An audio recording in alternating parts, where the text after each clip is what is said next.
G'day guys, and welcome back to your English Aussie. Today we're going to go through everything you need to know in one short video for the best defenders, midfielders and forwards you want to look at for game week 27. We'll be taking you through the statistics, the buy, sells and holds and everything else that you're interested in. If you do want to join my FPL league, there is the code down below for the main league and also for a second chance league which started in game week 19. If any of you are interested in that, and the socials as well, if you want to follow me on there, are below.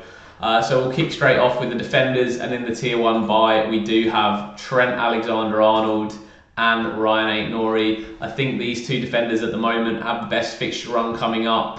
Ait-Nouri with some really fantastic fixtures for Wolves over the next few game weeks. Not blanking in game week 29, and after 29 playing Southampton, West Ham, Ipswich, Tottenham, Man United, Leicester, which is a really nice fixture run covering a lot of the bottom 4 teams. Trent obviously with the best expected goals and assists from a statistical standpoint, as well as playing for one of the best defences in the league, stays up there despite Liverpool's blank in game week 29.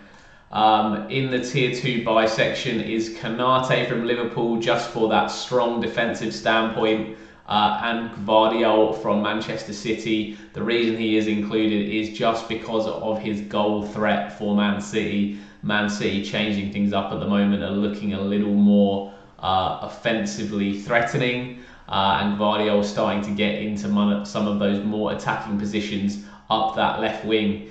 At the moment, and this might be a controversial opinion, I just don't think there are any other good defenders that you should be buying into your team at the moment. If you hold other defenders, that does not mean they're not a good option. It just means none of them I would be buying into your team at the moment. Generally, at this point, I think if you have a defender, you probably hold them through to whenever you wildcard in the next part of the season. Unless you're planning to buy any of these 4 defenders for them, I wouldn't be moving any of your defenders in and out of the team. The only one I would be looking to sell is Lewis Hall. He is blanking in game week 29. If you're not looking to free hit in game week 29, he's probably someone you want to make room for to be able to get 11 playing players into your team. I would look to move him to potentially an Ait-Nouri, a Konate, Gvardiol or a Trent. In the hold section is basically all of the other defenders that you might have in your team. I'm not going to spend too long going through each one of them, as I want to make this video short, sharp and to the point for you guys. But these are the sort of players that I would expect a lot of you have in your teams. If you've got them, hold them. And if you don't have them, they're not people that I would be looking to bring in just yet. But this will update once we get through to 29. Onto the midfielders, and I think the tier 1 buys are still Salah and Palmer. Despite Palmer's poor returns of late, Chelsea do have Southampton and Leicester in the next 2 games, so I think Palmer could be a really nice option, potentially even for captaincy over that period. So definitely someone I'd like to keep in my team, if not buy into my team. In the tier 2 section we do have Foden, Dango Atara, Kluivert, Bowen, and a little cheapie at the tier 3 buys. And guys, just a quick reminder, if you do enjoy these videos and this content, please remember to subscribe to the channel, like the video, leave a comment with your thoughts. All of these things really do help engagement for the channel. They seem like small things, but they really help this channel's growth, and I really appreciate every comment, every like and every subscribe that we can get. We're on the push now to 1,500 subscribers. I think we're on about 1,150, gaining subscribers every day at the moment. So please continue to support the channel, and thank you very much. So in this tier 2 buy section, I do have Phil Foden with Man City's great fixture run coming up. Dango Atara and Kluivert again, just Bournemouth fixtures wise, and Jared Bowen at the moment coming back into that West Ham side under Graham Potter, who is starting to bring a bit of an identity about West Ham, and them looking to be a little bit more threatening going forwards than they have been in previous parts of the season. In the tier 3 buy section we do have Brian Mbeumo, Elanga from Nottingham Forest and Morgan Gibbs-White. And then we do have Nkunku and Pedro Neto of Chelsea, and finally Bruno Fernandes of Man United. I think that Nkunku Neto is sort of that This week they obviously employed Neto as like a false nine for Chelsea, Palmer really on the right wing and Nkunku on the left wing for Chelsea. Maresca really shifting things up at the moment, but with Gueye and Jackson both injured for Chelsea, one of these two guys could provide a nice little threat. They are in the tier 3 buy section because they're more of a differential, but with the minutes risk being still there for those players, given the rotations that Maresca likes to do, they do sit in the sort of lower tier 3 category. I think Elanga and Gibbs-White might be nice for Nottingham Forest, probably from game week 29 onwards though, as they do have Arsenal and Man City in the next couple of weeks. Mbumo ever consistent, and Fernandez also on pens. Moving on to the forward line, the tier 1 buys for me are Alexander Isak, Matheus Cunha and Omar Marmoush / Erling Haaland for Man City. As we've spoken about, Man City have a really nice fixture run coming up. They do have Tottenham in game week 27, which I think is a fixture that can be targeted. Although I do think Man City might have some defensive vulnerabilities of their own in that match, the way Tottenham do like to play supremely fast on the counter-attack. Cunha again with Wolves having a fantastic fixture run, and Isak just being the most informed guy in the Premier League with another 2 goals this weekend. Into the tier 2 buy section, obviously the man of the moment, the GOAT, Chris Wood, the GOAT of FPL. Johan Wisser at Brentford, Raul Jimenez at Fulham, and Jean-Philippe Mateta of Palace. And I have thought about this Jean-Philippe Mateta pick, and I think regardless of that blank in 29, Palace's fixtures over the next 5 game weeks at Aston Villa, Ipswich, blank, Southampton, Brighton, and then even Man City in 32, all could be really nice fixtures. And then in 32 they do double with Man City and Newcastle. So potentially I wouldn't mind bringing in Mateta to my team even now if I could still manage through that game week 29 blank with maybe him, Isak and Salah in the team, or even perhaps no Isak and have Mateta in there. That is definitely something I am considering over the next few weeks, and we'll just see whether that can work within my own team structure.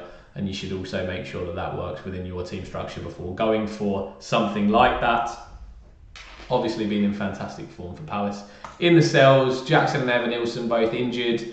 João Pedro, a little bit of rotation for Brighton. Also, I just think there are better strikers out there at the moment on that left-hand side. There are so many good options that he doesn't spring to mind with the fixtures. And Dye obviously injured for Everton, and Gakpo a little bit doubtful for Liverpool, and also the fact that they're blanking in 29, and we would prefer to spend those assets that do blank in 29 in better areas. Moving on to then the player analysis section, and this is where you're going to see the best XG, XA for all of the midfielders, defenders and forwards. And just another quick reminder to you guys, if you've been enjoying the content, please remember to smash that like button, subscribe to the channel, leave a comment below if you've got any thoughts, and please continue to help this small channel grow. In this defender analysis, we've sort of highlighted those guys that we do have on the buy, sell, holds. You can see Trent and Guardiola quite high up on that list with Munoz. And then Rayan Nuri a little bit lower down at 0.17. Again, I think those are the 2 guys that I would target just based off fixtures and also statistically.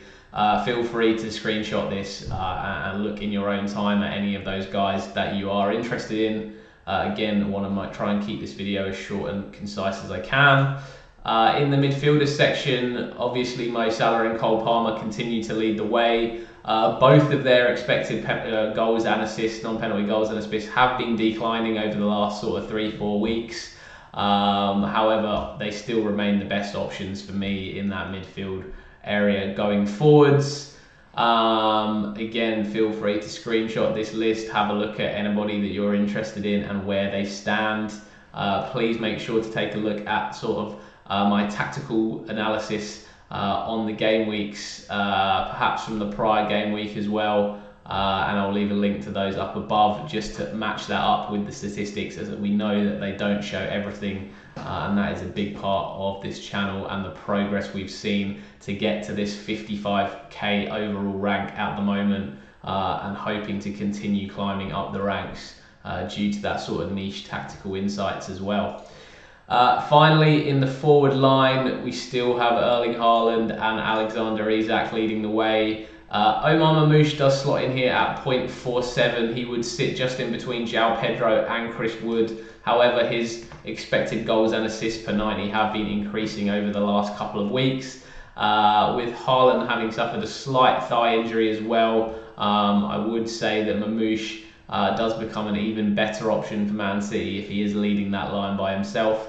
But to be honest, when he plays with Haaland, there is a case of Haaland takes up quite a lot of the opposition's defence's thoughts and minds and play, and it allows Mamouche to have a little bit more space in there as well.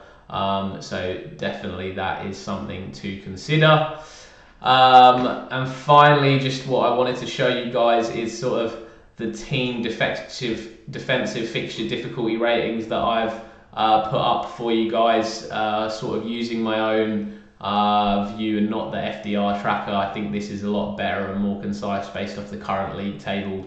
It gives you a bit more insight into what the good defensive fixtures are coming up over the next few game weeks. I do also have this for the best offensive fixtures over the next few game weeks as well. So please pause, screenshot these fixtures and have a look at what teams you want to target over this run. Another team I would point out over this run is probably Palace over the next 5 weeks, and Nottingham Forest from game week 29.